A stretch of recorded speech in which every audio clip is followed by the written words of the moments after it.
me parece que si utilizo términos muy complicados no me van a entender.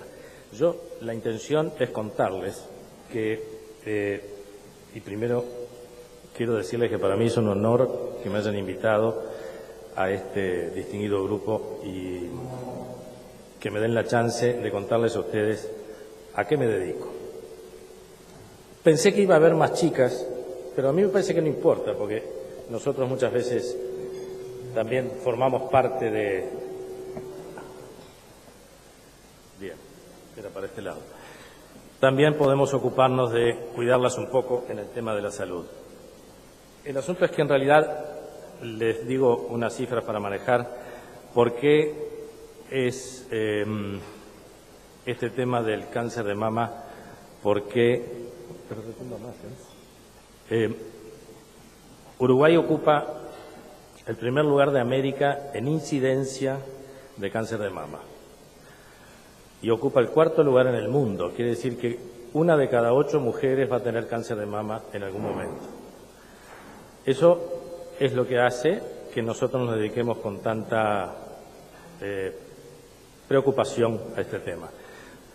La única opción que hay por el momento es el control con mamografía, básicamente.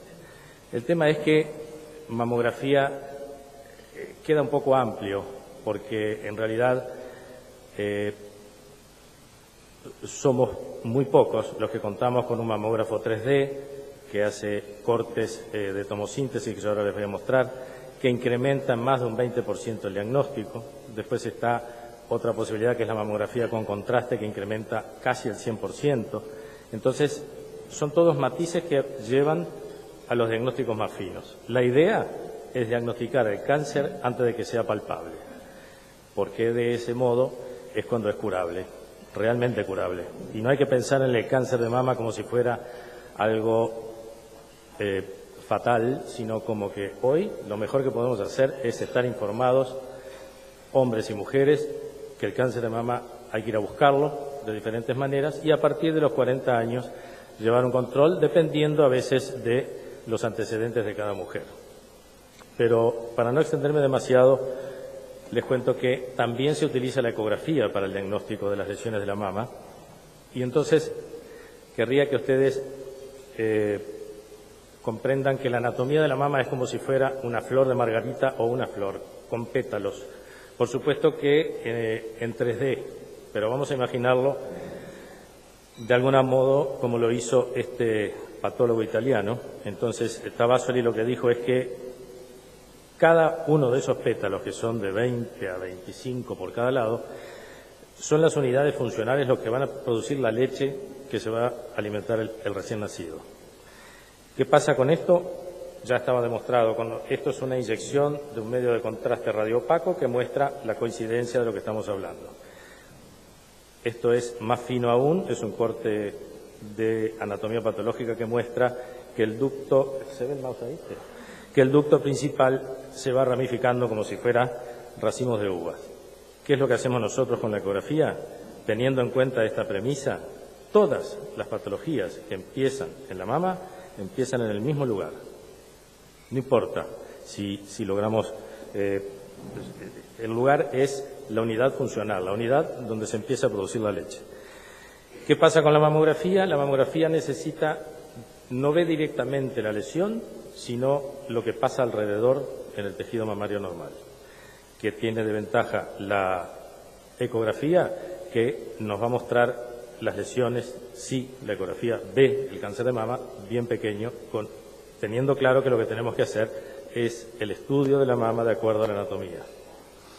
Pero bueno, en este caso, por ejemplo, aparentemente no habría ningún tipo de lesión, es una mamografía, podemos decir, de un grado de densidad promedio, pero como hacemos, la tomosíntesis o mamografía 3D consiste en, es un barrido que hace el tubo de mamografía, que irradia exactamente lo mismo que un corte, que un disparo común, pero lo que hace es cortar a la mama en varios planos y después lo reconstruye la informática. Con esto que hacemos a todas las pacientes se le hace el 3D, se le hace tomosíntesis. ¿Por qué? Porque hay lesiones que solamente se ven acá. Fíjense en esta, hay muy poquita luz. Aquí hay una lesión chiquitita de 3-4 milímetros que si no hubiera sido por la tomosíntesis no lo hubiéramos visto. Acá está un poco más magnificado, pero esto, si volvemos para atrás y vemos las imágenes de nuevo fijas, no lo vemos. Entonces, por eso interesa la tecnología. En este caso es una mama mucho más densa. Esto actualmente cada vez lo vemos más por los cambios sociales que estamos teniendo. Las mujeres cada vez tienen hijos más tarde. Por otro lado, el tema de la lactancia no es algo que lo manejen con esa pasión quizás que se manejaba antes. Gracias. Pero fíjense, por otro lado se cuidan más del exceso de peso. Entonces, primer embarazo por arriba de los 30, lactancias relativamente cortas, y el afán de mantenerse delgadas hacen el resultado final, nos complican la vida a los imagenólogos, porque este tipo de tejido es el más difícil. Pero no importa, porque tenemos elementos para poder estudiar. Fíjense que acá, ¿quién puede decir que hay o no hay? Es imposible. Entonces pasamos de nuevo a la tomosíntesis. Y miren dónde estaba la lesión, chiquitita, acá arriba. Esta arañita, esta estrellita que está ahí, era el pequeño tumor. O sea, nosotros estamos un poco obsesionados en la búsqueda de los cánceres en esta etapa que nos permitan curar a la gente. Aquí lo mismo. Acá se ve claramente que hay algo que está tironeando, hay algo que llama la atención, por lo menos a los que estamos a los ojos acostumbrados. Cuando hacemos el corte tomográfico se ve mucho más claramente la lesión. Esa entonces es la tomosíntesis o mamografía 3D. Y al lado la imagen de la ecografía corroborando la existencia de la lesión. El tema, ¿cómo decirles? El problema que tenemos con... acá hay una imagencita que les quería mostrar para que ustedes tengan idea de los detalles. Estábamos conversando hace unos minutos con el señor presidente y yo le decía las ventajas que tiene la mamografía sobre la resonancia magnética. Muchos de ustedes habrán escuchado decir que la resonancia es como el top. No es que no lo sea, depende para qué patología y depende cómo se use. Pero en el caso de la mamografía, por ejemplo, la resonancia no tiene la capacidad de ver las microcalcificaciones, que son como puntitos de calcio, que en el 30% de los casos los cánceres de mama se manifiestan exclusivamente por esos puntitos chiquititos. ¿Cómo hacemos para distinguirlos? Simplemente la mamografía bien aplicada. Pero yo voy más rápido porque si no, no me va a dar el tiempo. Acá volvemos al esquema de la mama para que ustedes tengan la idea. De nuevo, un esquema en 3D. Esta es, digamos, el concepto de cada pétalo que decíamos hoy. Entonces, estos son demasiado... Aquí, este corte anatómico, por ejemplo, del patólogo muestra las dos lesiones que están allí. ¿Por qué interesa la valoración de la mama en este concepto? Porque más del 50% de las lesiones de la mama, de los cánceres de mama, son multifocales.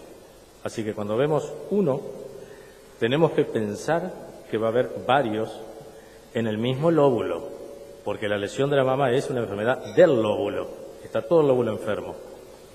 ¿Qué pasa con esto? Se hace radioterapia, se opera a la paciente y se le hace radioterapia. ¿Por qué? Porque los focos microscópicos que están alrededor no los podemos ver, no los podemos sacar.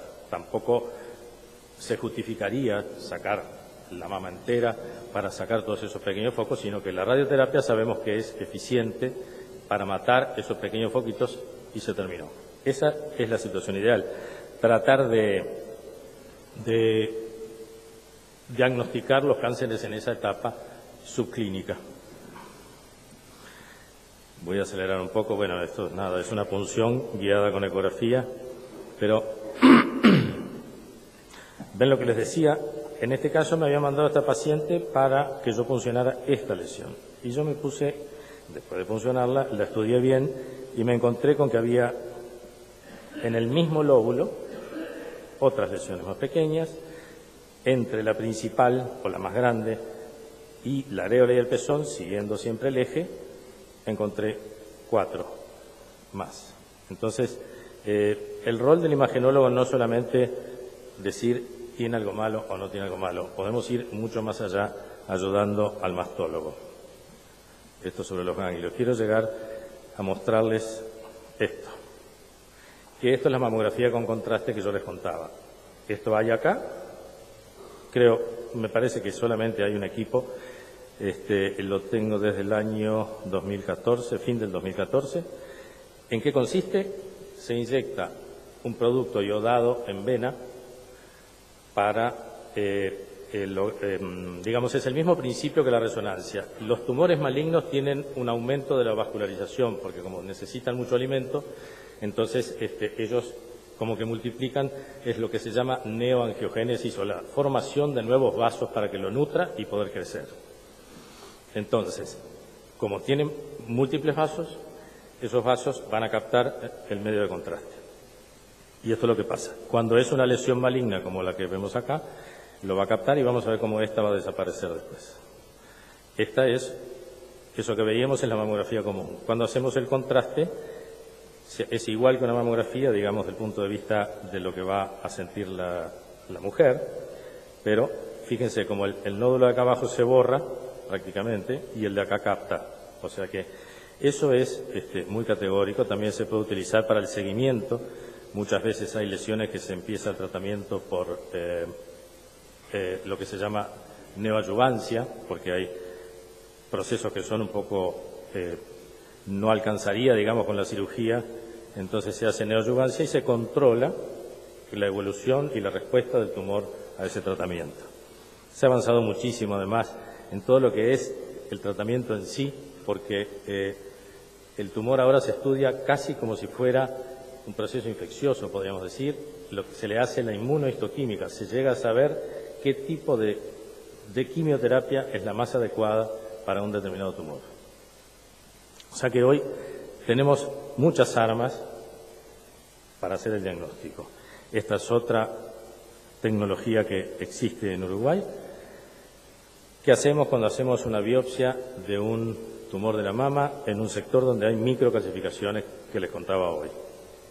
Sacamos las muestras y las ponemos en este aparato. Estos son los fragmentos, se colocan como si fuera un lector de CD y se magnifica la imagen de manera tal de mostrarnos las microcalcificaciones.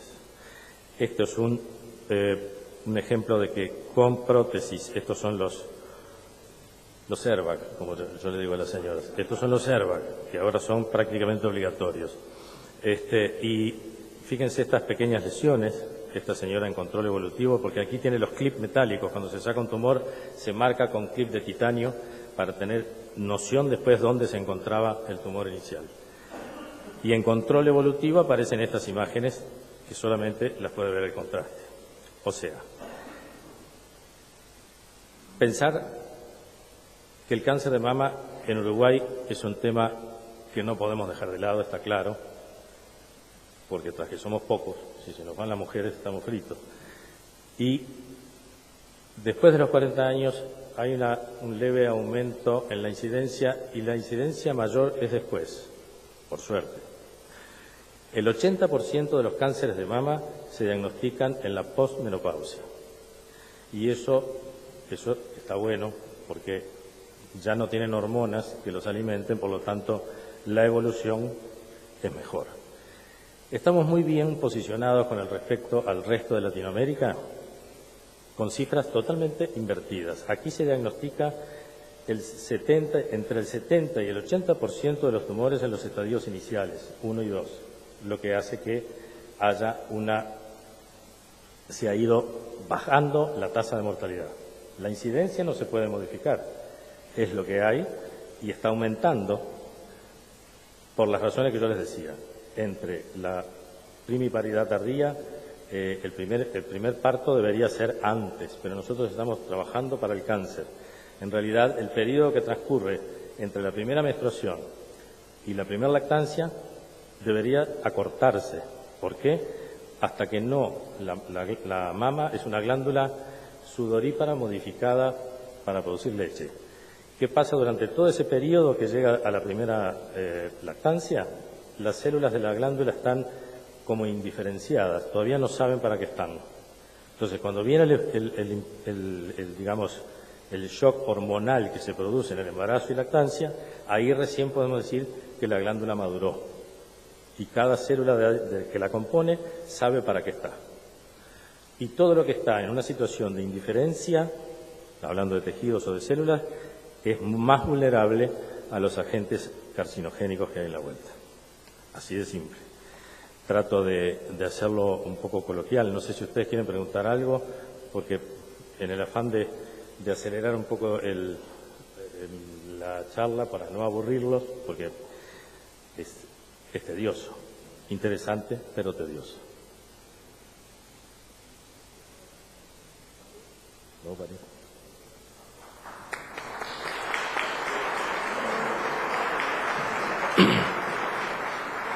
Perdón, olvidé mencionar algo que me comentaron cuando llegué, ya que somos más hombres que mujeres. Sí, claro.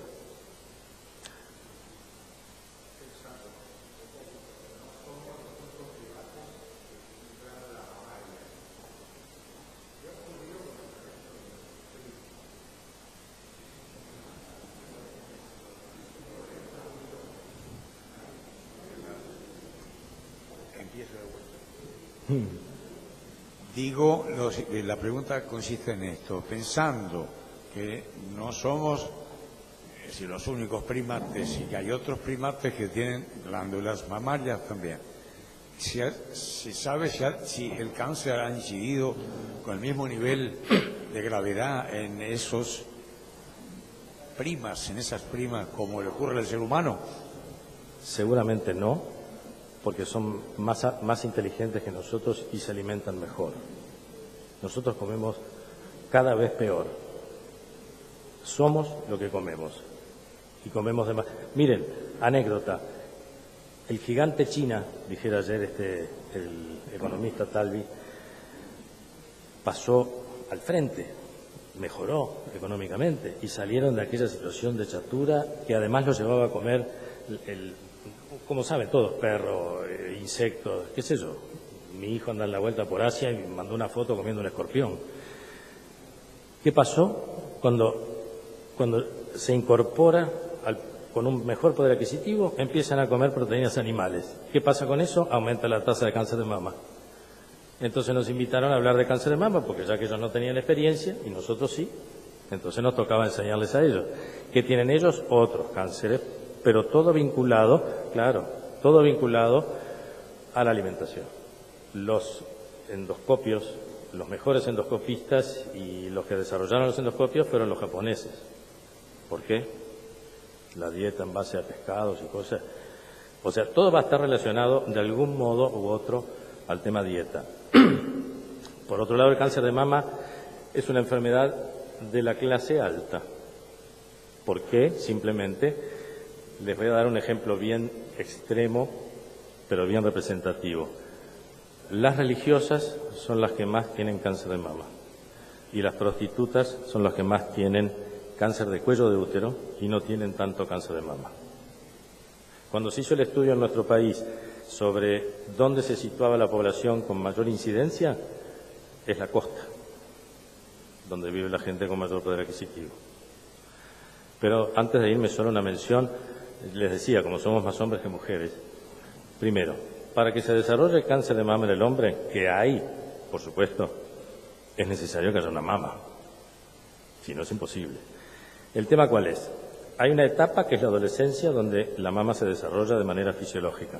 Desde el punto de vista bioquímico, las hormonas masculinas y femeninas están pegaditas, es casi lo mismo, digamos. Y en el momento de la adolescencia se produce un desarrollo normalmente transitorio, pero no siempre desaparece del todo. Esa es una opción.